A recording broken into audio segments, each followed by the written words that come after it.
안녕하세요, 김 교수님. 네, 안녕하세요. 네, 잘 지내고 계세요? 네, 네, 잘 지내고 있습니다. 네, 어, 시간이 지금 다 됐기 때문에 시작하겠습니다. Uh, Welcome to Data Science Seminar.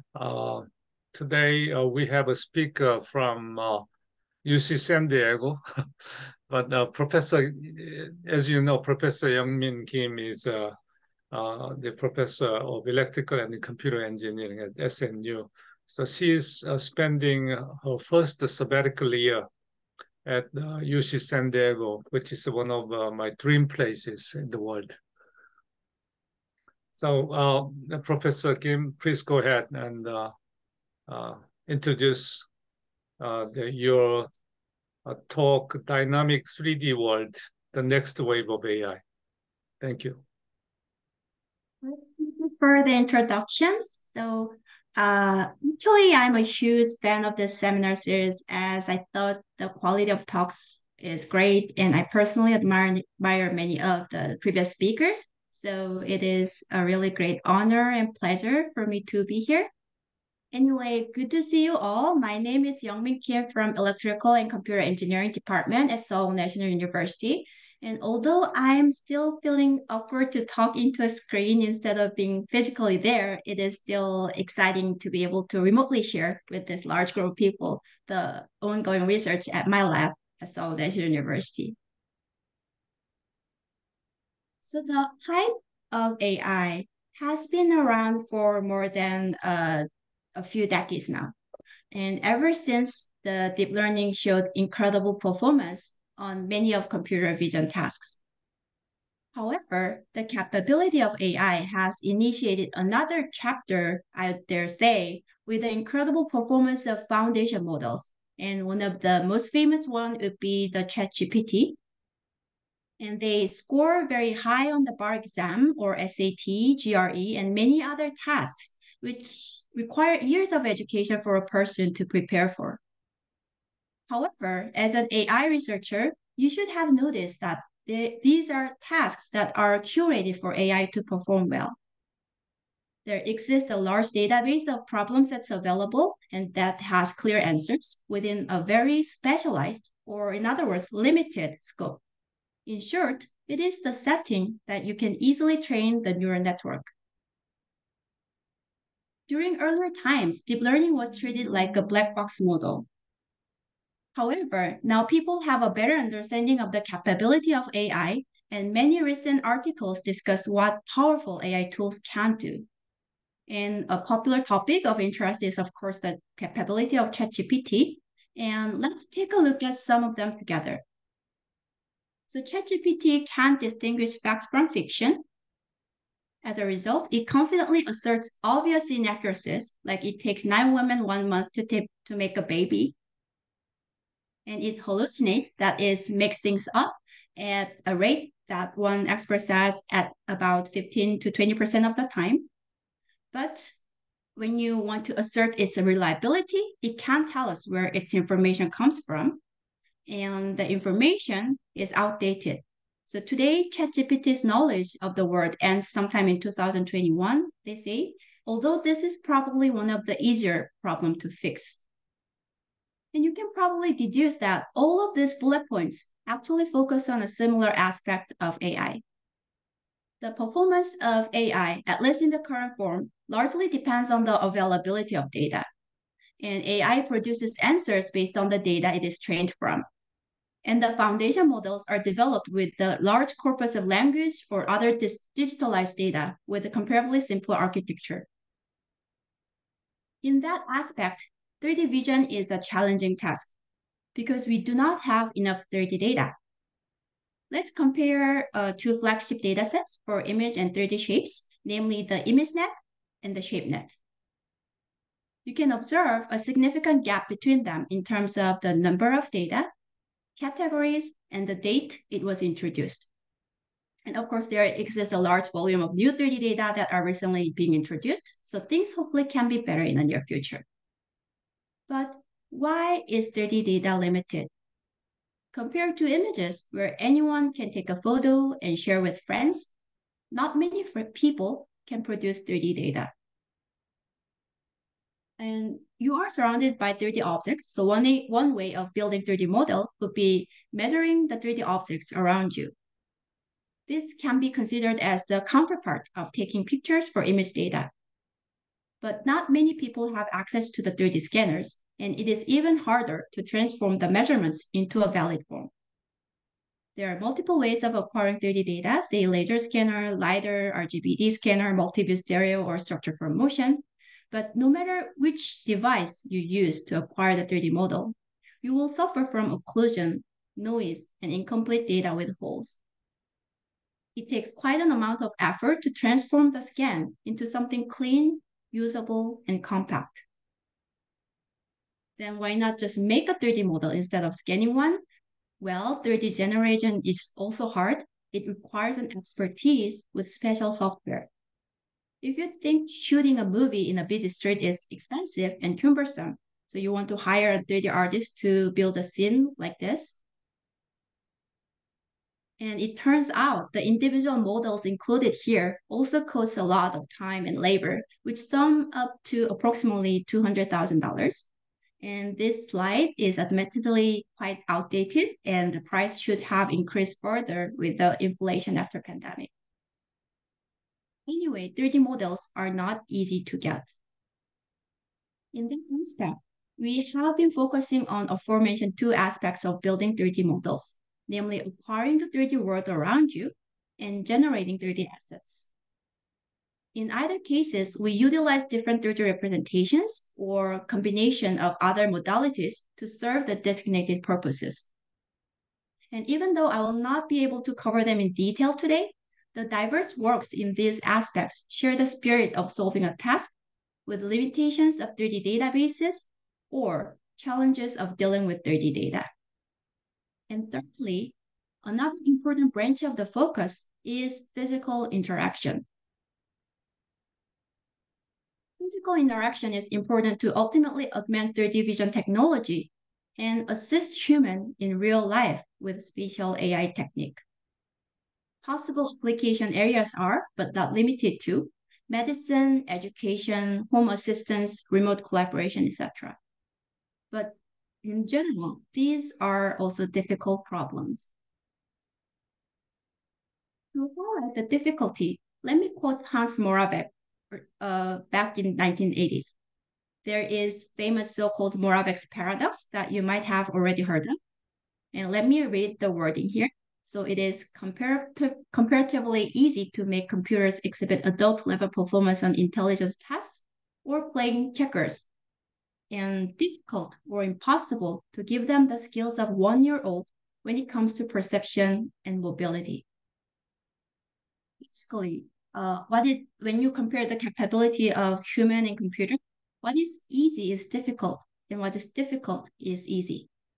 For example, no AI to the date can do a complete autonomous driving, even though the idea of autonomous driving has been around for years.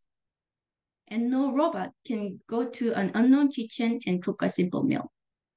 However, almost every adult human can learn to do it, while not everyone can pass the bar exam.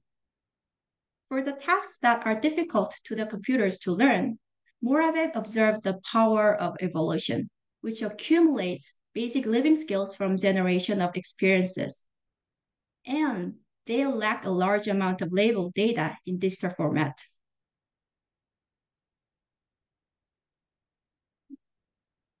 To embrace the challenges, we are extending our focus of 3D vision to observing and interpreting the dynamic 3D world. Recall that the major topics have been 3D acquisition, 3D generation, and physical interaction. And our recent works specifically tackle motion acquisition and motion generation. Further, we are expanding the recent 3D representations to perceive the 3D interaction. And today I am going to talk about our recent achievements in these three aspects. So let us start with motion acquisition. The work is called Dynamic Mass Recovery from Partial Point Cloud Sequence. This work is going to be presented in ICCV 2023, which is happening in next week in Paris. In this work, we want to perceive the human motion.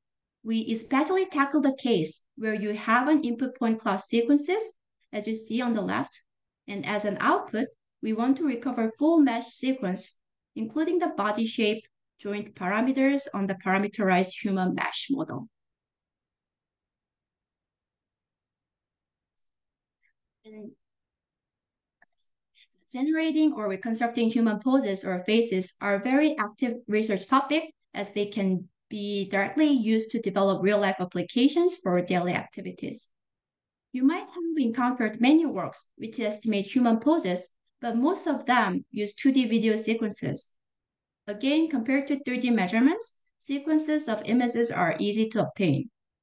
However, images observe 2D projection of 3D configurations, and this leads to ambiguity in inferring the precise sizes or trajectories. This lost piece of information becomes crucial when you want to extract exact 3D configuration of human-object interaction. Compared to other 3D representations, 3D point cloud sequences are easy to get from raw measurements, and therefore it serves as the input modality of this project. And of course, there are many other 3D representations. Point cloud, which is our input, it is nothing but a list of XYZ coordinates of 3D points. Such measurement can be obtained as a raw output of commodity depth camera. However, it does not have any structure and need to be further processed for many tasks. There is also voxel, which stores information in 3D grid. An ordinary image is basically 2D grid of pixels, and voxels are like a 3D extension of it. Voxels are usually not a raw output of sensor, but it can be transformed through what we call voxelization. It is choice if you want to naively extend powerful image-based algorithms in 3D with a similar neural network architecture. However, applying the same algorithm in 3D instead of 2D requires significant amount of computation and memory because of the increased dimension, and often the performance is not satisfactory. And there are also many other 3D representations, but we are using mesh as the output of our pipeline. Mesh is probably one of the most common representations for 3D assets in graphics or other communities. They are composed of vertices and faces, and there are many efficient and mature algorithms dealing with meshes, including rendering, collision detection, denoising, upsampling, etc., with traditional geometric toolboxes. And for human bodies, there are, say, template mesh models. Basically, researchers fit many instances of 3D human body scans for different body shapes and poses, such that all of them can be composed of the same set of vertices and faces. Then people capture the major modes of variations with a set of parameters, namely the pose parameters and shape parameters. Then you can sweep around the pose parameters to deform the mesh into various poses with linear blend skinning, or adjust shape parameters to generate people of different sizes or genders. And there's a root translation, which represents the global translation of the shape. The most popular human body template mesh is called SNPL, which is a skinned multi-person linear model. And such template is with deformation parameters are referred as parametric models. And there are also famous parametric models for faces, animals, or human hands. And in this particular work, we use the parametric models for a hand called Manu.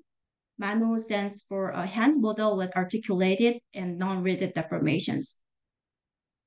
The structures are basically the same with SNPL, but represent human hands instead of human body. So we utilize such parametric models to effectively recover full mesh model of human motion sequence. Now, let me describe the underlying mechanism on how we do this. Basically, we motivate formulation as the foundation model for motions. If we already know what a plausible motion should be like, we can quickly adapt to noisy partial observation and infer the mesh sequences despite the input limitations. So we approach this setup by two networks, and we refer them respectively as the kinematics learner and feature follower. The motion space is acquired from kinematics learner, and the real-world application can be developed with the feature follower. The kinematics learner is shown in gray in the figure. It observes a large amount of complete sequences with full point cloud. It has a kind of like an encoder-decoder network where the feature encoder learns the reusable latent embedding. The feature encoder first extracts point features using point-net architecture, followed by a transformer in temporal dimensions such that it can refer to temporal sequence. Then the parameter estimator is like a decoder, which observes the encoded feature f and outputs the set of parameters required to control the parametric model of SMPL. These are pose, root translation, and shape parameters. The pose is most difficult to learn, and we utilize conditional VAE architecture or variational autoencoder architecture for that. And root translation and shape beta are estimated with simple multi-layer perceptrons.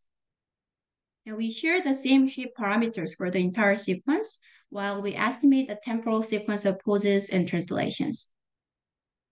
By training the kinematics learner this way, we can ensure that the feature embedding of F, which is output of feature encoder, contains sufficient information to fully recover a dynamic sequence of human motion. After we train the kinematics learner, the feature follower utilizes the feature embedding to estimate mesh from noisy partial point cloud sequence input. Note that we freeze all layers of kinematics learner, but train the feature follower, which has the similar architecture as the feature extractor of the kinematics learner. However, it is independently trained with noisy data, and the objective is to match the feature embedding from which we can decode the correct mesh sequence. So that's basically the technical part, and let's take a look at some results. So we tested with parametric models of human and hand, and the kinematics learner uses about an order of magnitude larger amount of data compared to the feature follower.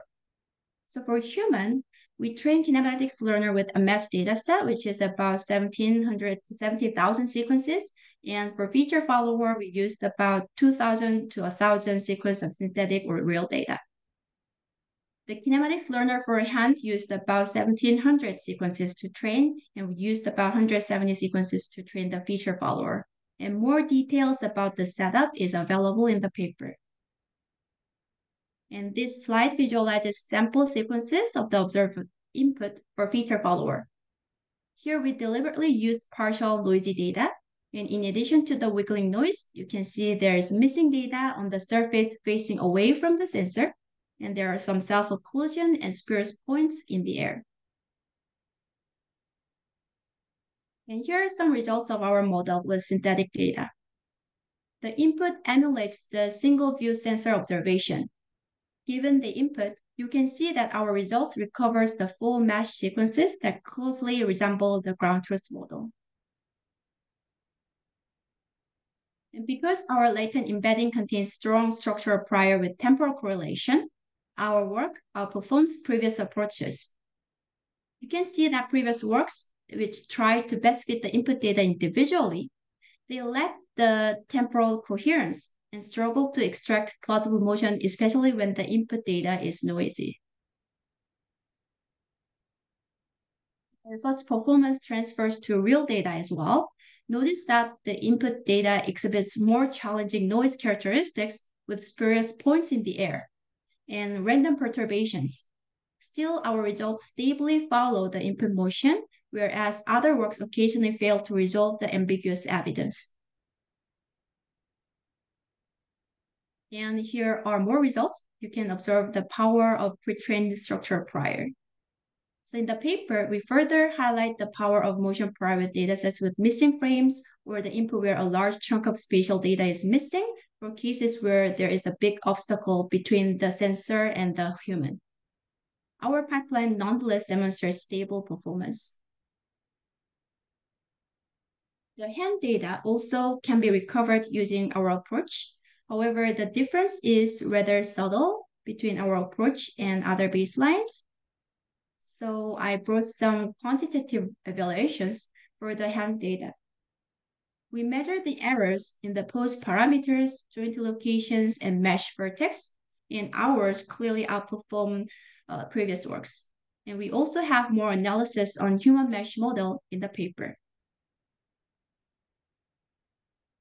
So to conclude, we propose a method to fully recover mesh sequence from partial noisy point cloud sequence, and it outperforms the baselines in both synthetic and real inputs. And we also show that it can be extended to other parametric models by using the hand motion sequences. So this wraps up the first part of today's talk, which is about 3D motion acquisition. And another interesting direction of research is generating realistic 3D motion, especially for a human body. In this part, I am going to introduce our recent publication at SIGGRAPH. Physics-based approach uses physics simulator to generate realistic human motions.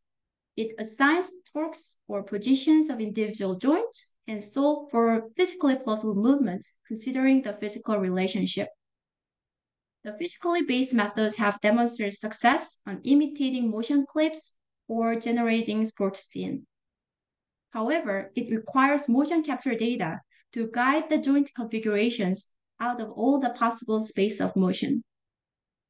Therefore, they heavily rely on the motion capture data, just like other data-driven approaches do. However, existing motion capture datasets cannot extensively cover the range of real-world motions. For example, here I show you the statistics of LaFan 1, which is one of the popular motion dataset, and the data is available for only a small set of motions, and the number of motion sequences range from 1 to 17 sequences only for each theme. The numbers are very small compared to the famous datasets for languages or images.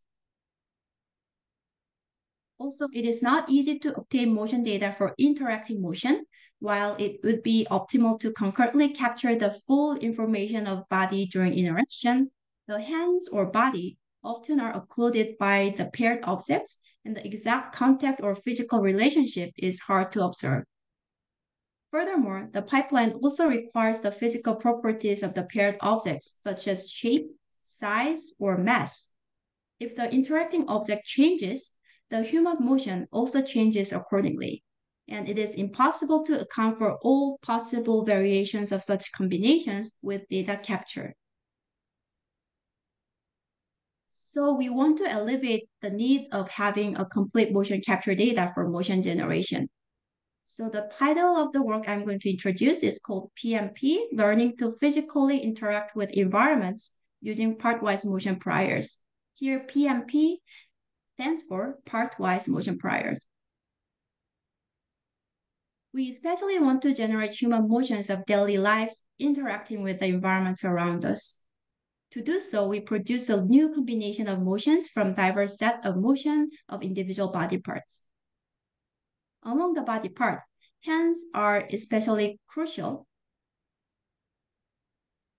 for daily interactions. However, the motion of interacting hand is often not available as they are challenging to acquire from motion capture. Hands exhibit rich contacts, self-occlusion, and subtle range of motions. For example, imagine your body movement when you climb on a rope. You need to firmly grasp your hands to the rope, and the rest of your body movement also strongly depends on the forces of the grip. Therefore, the physics engine can generate realistic motion only if there is a good amount of information of the physics of the interacting hand. Our partwise motion prior enriches the possible motion variations by combining partwise motion obtained from various sources. Among different body parts, our agent uses special simulated data to generate realistic hands that actively interact with the environment in diverse scenarios. However, the degree of freedom or the range of motion are highly imbalanced for different parts, especially for hands. We also suggest a training technique to stably combine imbalanced part-wise motion data into a coherent whole body motion. Our method leverages the adversarial motion prior, or AMP. AMP is a prior work which trains an agent to imitate reference motions from motion capture data using reinforcement learning. The policy to control the motion of the human agent is trained to maximize cumulative reward. The reward for each time step is the weighted sum of task reward and style reward. The reward for it, the task reward is manually designed to accomplish the task goal, and the second reward term of style reward is what makes AMP so special. They use a discriminator motivated from famous generative adversarial network, or GAN, and the discriminator is trained to predict whether the observation comes from the motion captures or the online trajectories of the agent. The style reward uses the output of the discriminator and assign high reward values when the agent exhibits motion indistinguishable from the dataset. This way, AMP effectively learns a reward term for naturalness of motion. PMP adapts the style reward of AMP into part-wise motion prior. Instead of single discriminator, PMP assigns dedicated discriminator for different body segments. Given the multiple part-wise motion priors, our total star reward is the product of the individual star reward, RKS. By using multiplication instead of summation, our formulation ensures that all of the body segments closely adhere to their respective reference motion. We find this simple modification not only combines part-wise motions, but also effectively balances all the separate motions as well. We attribute this to the physics simulator. The simulation only allows physically valid whole body motion and filters out combinations that result in awkward poses.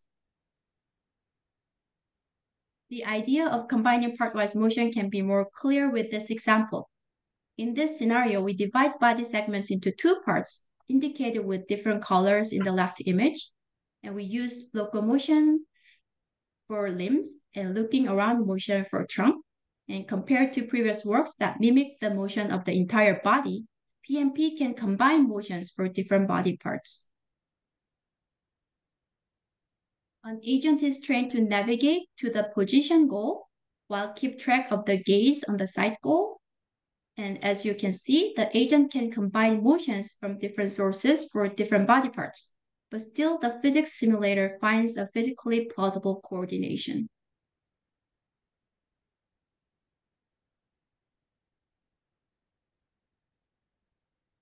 However, we need additional mechanism to stabilize the training for part combination. So when we mix the different parts with product of the rewards, the value can vanish if only one of the reward is small. We refer it as the reward vanishing problem, and it can cause failure of training, especially when the number of parts increases. To relieve this issue, we suggest demo blending technique. In addition to the training trajectories from the policy pi theta, we randomly mix sample trajectories from dataset MK for kth body part.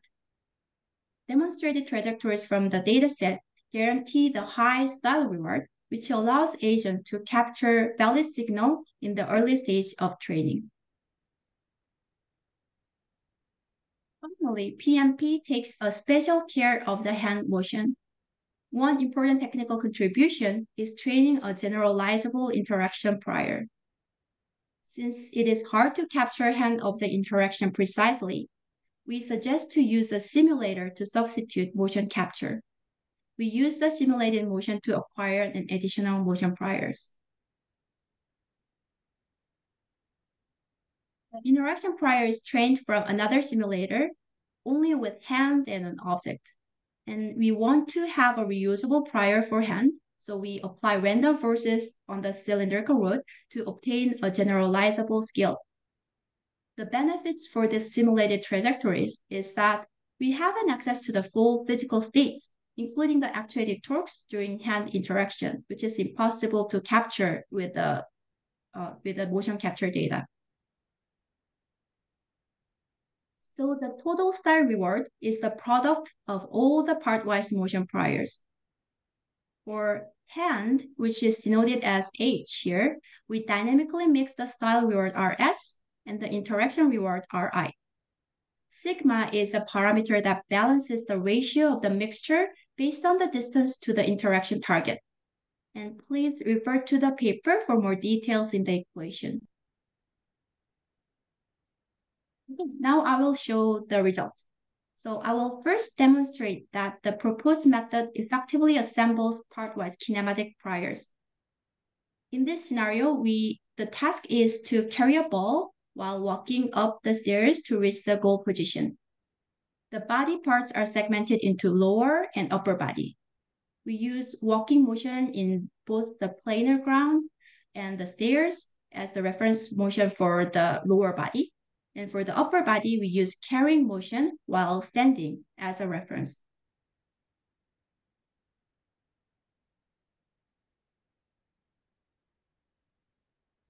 I think my PowerPoint is crashing because there are so many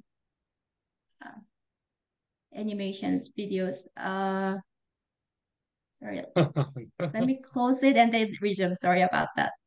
Oh, okay, yeah, no problem.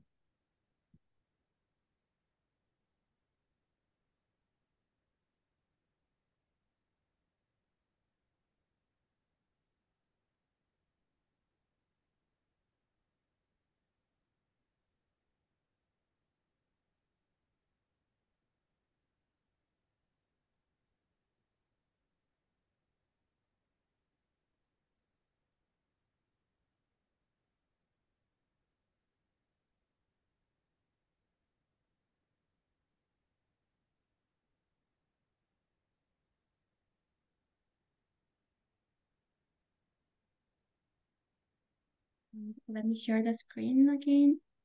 Yes.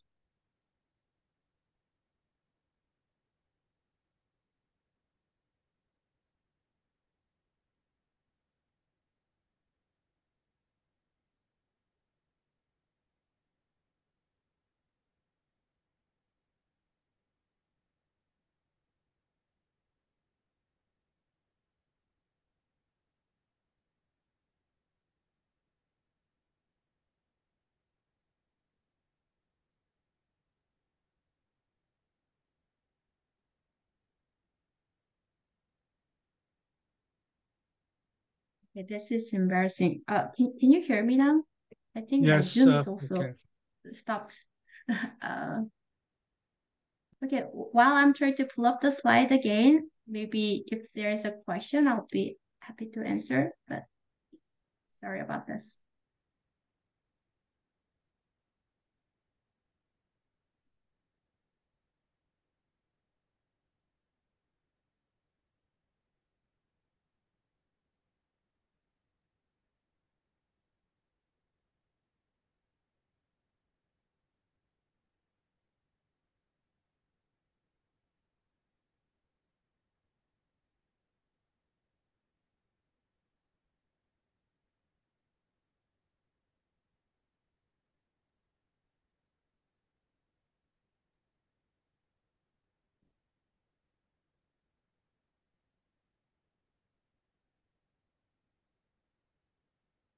So remember there was a combination of parts, but I skipped the previous slide because I think this slide kept crashing. But anyway, Mhm. our framework allows agent to successfully combine each part-wise motion for lower body and upper body. And the red stair here is the goal, and the blue points are the height map observed by the agent.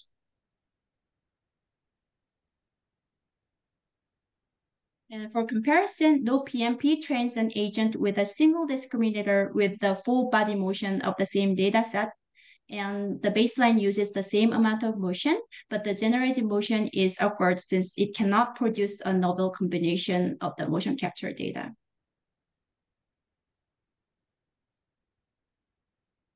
Additionally, we present the motion augmentation task.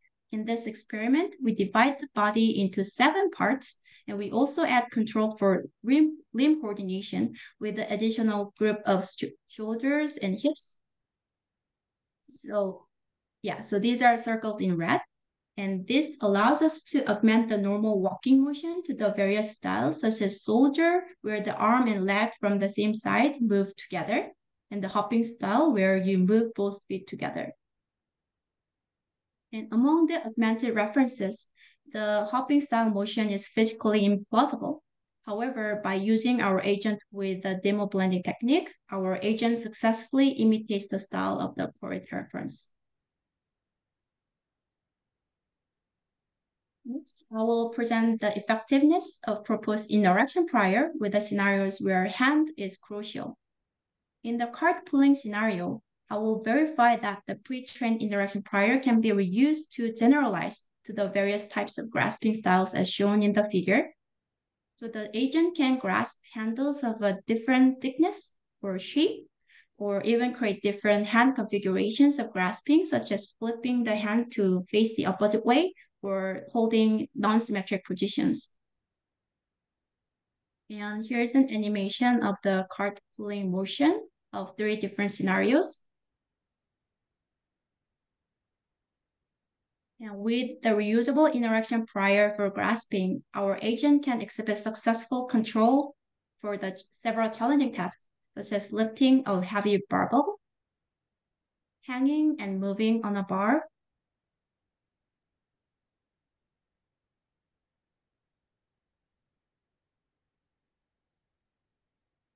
or climbing on a rope. And you can check additional experiments in our online video. So in conclusion, we present a framework to incorporate part-wise motion priors and generate diverse and realistic interactions that do not exist in the database. And our method facilitates reusable interaction prior extracted from hand simulation and enables dexterous skills.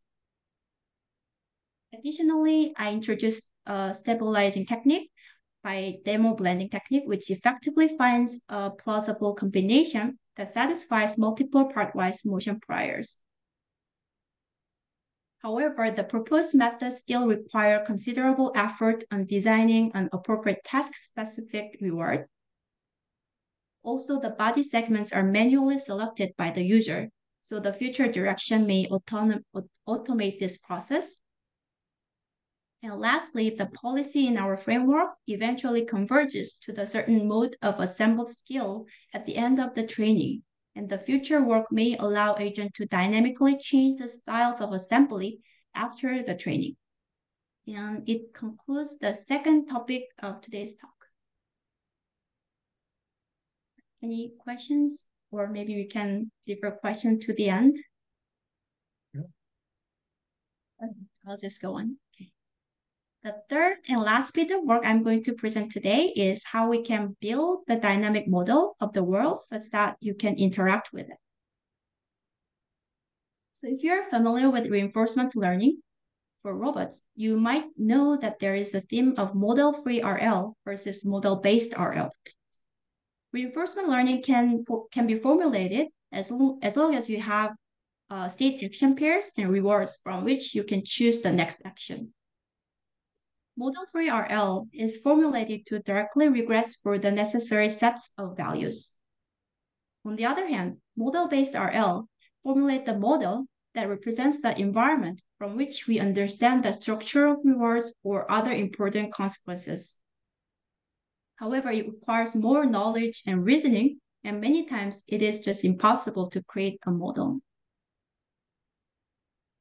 Given a sequence of images, our goal is to build the model from which the agent can infer its action using RL, especially the model-based RL. In other words, we want to create the scene representation from visual input only. And in the scene, the agent is interacting with multiple objects in the environment. The visual input often is entangled and very high dimensional, and we want to decompose the scene into physical entities and find the relationship between them. Of course, we are not the first one to attempt this. In object-centered representation learning, we can embed the entire observation as a composition of individual entities. One of the famous line of works utilizes slot attention model. And in this framework, we find important entities within the scene by first dividing the observation into grid and extracting visual features for each grid. Then from the set of visual features, you create an attention to discover individual entities into different slots. Another line of works explicitly creates the individual masks of the objects and their appearances such that one can constitute into the visual observation. And one of the previous work from our lab created decomposition using similar approach.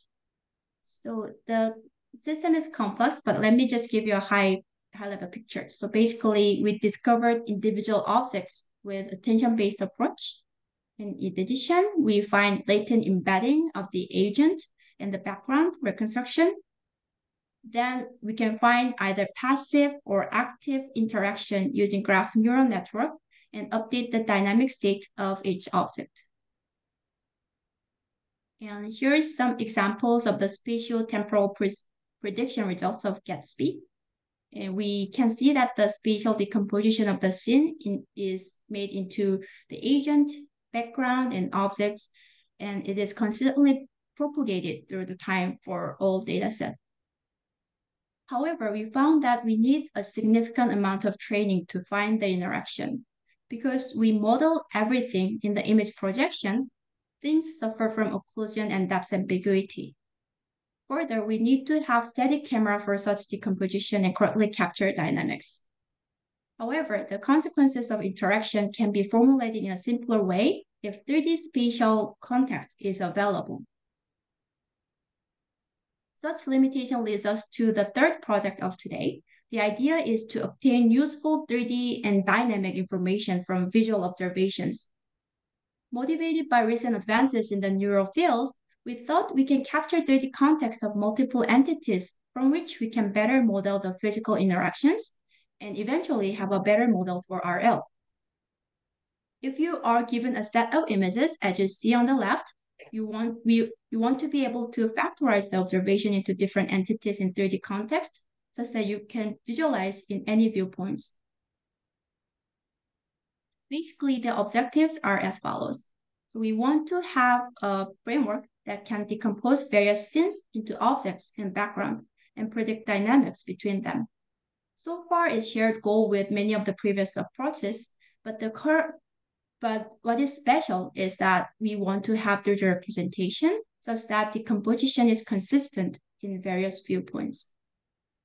With the 3D context, we can apply the scene representation method to an embodied agent where the agent is moving and observes the scene from different viewpoints. However, scene representation learning is very expensive computation, and neural field learning from images also requires a significant amount of data and computation. So we need a practical pipeline to make it efficient. So let me highlight the major goals first. So we only have images with multiple objects, and we are observing a scene where multiple objects interact with each other.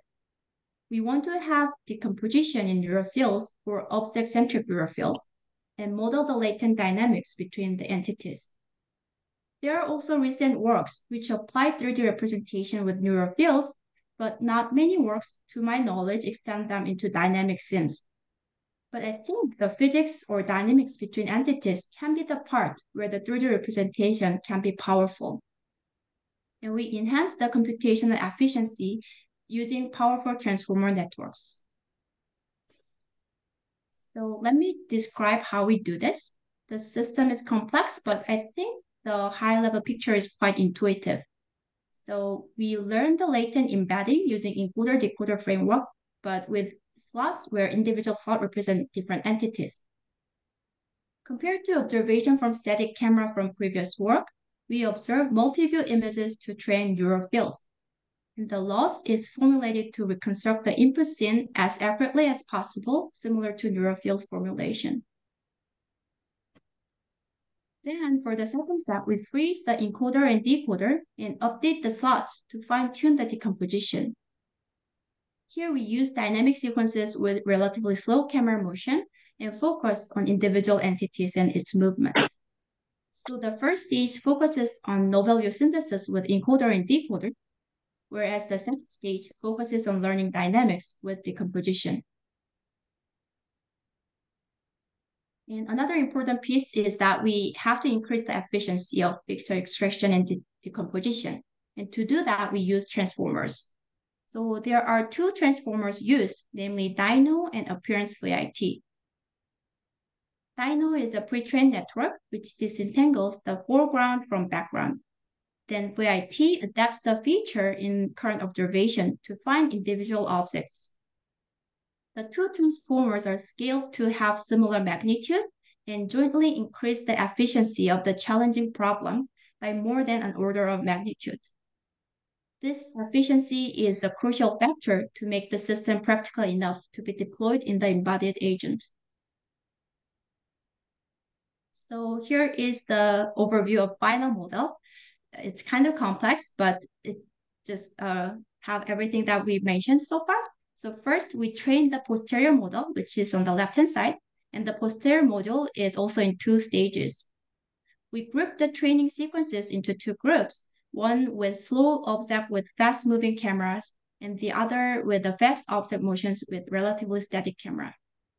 We first get novel view synthesis using sequences with multiple viewpoints or slow object movement. And we learn the video decomposition with more dynamic sequences.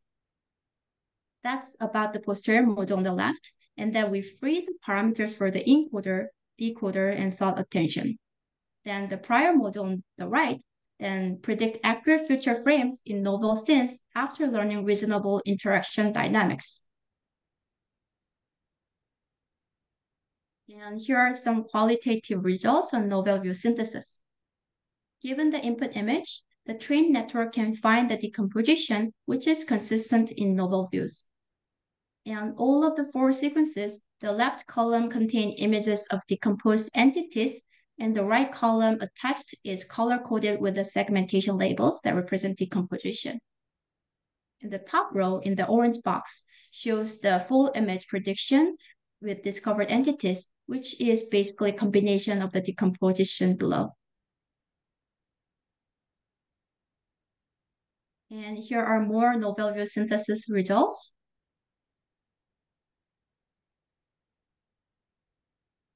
And we can also predict future frames given first 5 frames. So this is the input 5 frames are on the left. And again, the top row is the image and mask pair of the model. And the second to last rows are the individual entities discovered. So we can predict the future frames with reasonable physical dynamics and allow viewpoint changes. And the same framework can also work well in different scenes given only 5 input frames.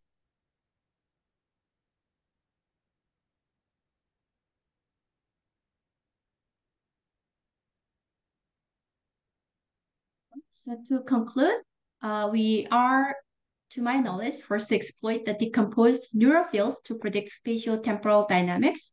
And this is a challenging problem, but we demonstrate that 3D volumetric representation can robustly model multi-object interaction in visually complex scenarios. And we incorporate a powerful off-the-shelf vision transformers of Dino to train object-centric representation in 3D neural fields, and we enhance the computational efficiency. And we expect the proposed advancement to facilitate successful deployments of object-centric representations for various vision-based tasks that require 3D spatial reasoning. So in summary, I presented 3 recent works from the group, which focus on recognizing and generating plausible interacting motions. I first discussed how we can recover motion from noisy partial point cloud sequences and showed generating diverse sets of motions by combining multiple part-wise motions with physics engine. Then I presented retrieving object-wise 3D decomposition with dynamics to lead the way for interaction. And I will conclude with a recent quote by Jensen Huang. So the next wave of AI, he said, is the embodied AI. It refers to the intelligent systems that can understand, reason about, and interact with the physical world. And that is basically the key motivation behind the work that I shared with you today. And going back to the figure I shared earlier, we are now getting close to be equipped with spatial AI techniques in dynamic world, enriching our capabilities in everyday life. And I dare say it is an exciting moment that the technology now began to work, breaking out from our imagination. And I expect there is a great potential for the near future. With that, I'd like to thank our funding agencies. And of course, all of the works presented today was mostly done by my students. And that's all I prepared today. Thank you for your attention. 네, 감사합니다, 우리 김 교수님. Thank you, thank you very much for the very for inspiring talk. And let's open this session to the audience. Any questions?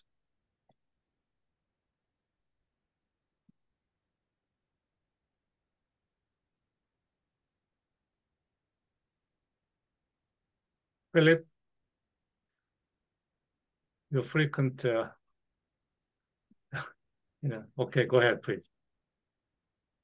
So thank you very much for the interesting talk. It was a bit hard to follow for me because my background is more in NLP and my computer knowledge goes only to like 2D images, but not 3D animates. But still, it was very interesting. On the one hand side, I think it's quite clear that it's more difficult in 3D animations to train deep learning models due to the limited amount of data, as you meant. But what I think I also recognized over the different topics is that in this field, there's still no like a general architecture compared to other application areas. I saw that you are experimenting so a lot by combining different ideas on the architecture, like combining it with GAN ideas or like the autoencoder ideas, or also the last like on Triton where you had two different models. So do you think that in future there will also be a more general purpose architecture for 3D animations, or will that stay more task specific to different aspects you want to achieve? Thank you for the question. And I think your observation is quite correct. And one of the reasons why 3D architecture is more diverse compared to other like language or like image-based architecture is that the representation is quite different. So I think I briefly mentioned that there is multiple representations available for 3D, and also there are multiple sources of data that comes for the 3D application. And because there's no canonical format, there is mesh, there's point cloud, there is voxel or CAD model, or even there's also even like neural implicit representation, and also there are various different kinds of neural implicit representations, which make it difficult to have a set of data set with a shared digital format, and also applying a deep learning architecture homogeneously for all these different kinds of variations. However, I say about 10 years ago, they were like experimenting by being inspired from many other fields. They were experimenting with the different architecture as you observed. But I think these days there are some at least some kind of canonical or powerful representations that many of the people use for 3D representation.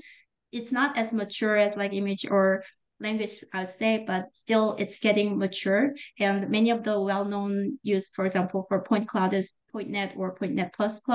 And also many people use like a neural implicit representation or neural field representation. And there are also attempts to use deep learning with a mesh, but I'd say that's a little bit less adapted to the community, but still there are advancements going on in there. So I don't know. I think there are now more or less canonical framework introduced for 3D data as well. And also people are moving on to multimodal these days as well. So language is combined with images, language is combined with 3D as well. And sometimes 3D people use rendering of those 3D model and combine it with the image and language, or just try to directly combine it for 3D fields as well. So yeah, I guess for other fields as well, they are trying to apply with the different representations together. And yeah, I think things gonna happen in near future, but I would say there will be more mature technology in near future. That's my guess. Yeah, I don't know. Thank Yeah, you. thank you. Any other questions? I have a question now, actually. I mean, I don't know whether this question or let's think about specific application, like creating a film. You know, let's say you have already existing films, like with some actors uh, and you want to create another film. Uh, what is the? I mean, how can he create a framework? Uh, I mean, based on what you do.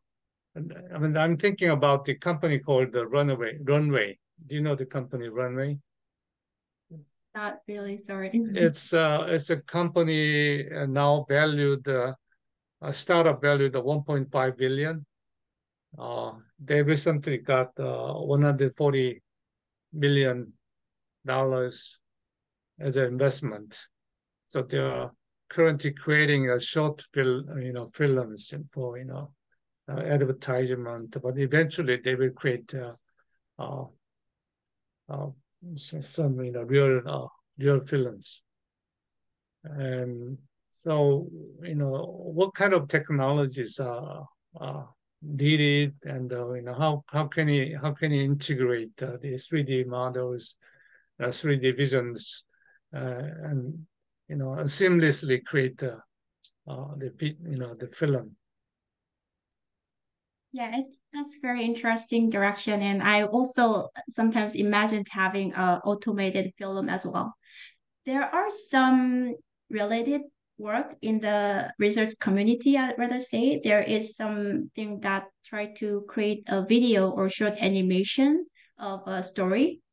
And also there is also quite mature language-based story making, as you might already know. But for 3D animation that I presented today and also other related work have more or less short period of motion, short sequence of motion. Even though they say it's long, it's like a less than few minutes. So I guess we things, but there are also many works introduced to build a 3D motion. So basically, I think things will can get better as well. But I think there are a couple of unsolved problem, even if we have a 3D full body motion. And I don't think I can make an exhaustive list. But for example, how you do somewhat more natural interacting motion. So people can create natural gestures or like eye contact and more like subtle social interaction in the 3D. That's one of the hard problem, I think. And also, even if we have a 3D motion and entire scene, you still need to position the camera well, and you still need some lighting, which will make the dramatic appearance quite differently. And these are, as far as I know, not many times tackled. So there are so many other things for like a production side, what and even for filmmakers dedicate specialized people for like a lighting or like a editing Mhm. or camera and so on. So those are all interesting areas to explore, and I think many things can be explored as well. Yeah, as far as I know, the Runway now enables to produce the video around 10 minutes, you know. So, they currently they have some technology, eh, or maybe it's not so mature. I think it's if we have a specific target, application, then we can make research more more focused and also provide more impact, immediate impact on the industry. So I think since San Diego is not very far from LA, Hollywood. Yeah, I went to Santa Monica a month ago. Then I also met the people in the entertainment industry. So they're all talking about this kind of technology. And maybe while you are at San Diego, you can have some interaction. I can probably introduce people there too. Yeah, that'd be great. But it's somewhat unrelated, but also people in Hollywood are making demonstration because they are not treated Against well, and this AI technique is like endangering the actors or other like people, they say. right. But there are others on the side, who are making progress. So, any other questions or comment? Okay, now maybe then we close this session. I'm flying to the California today, so maybe I can speak to you over the phone. Okay, sounds good. Thank you. Thank you. Thank you for your great talk. Yeah. Thank you very much.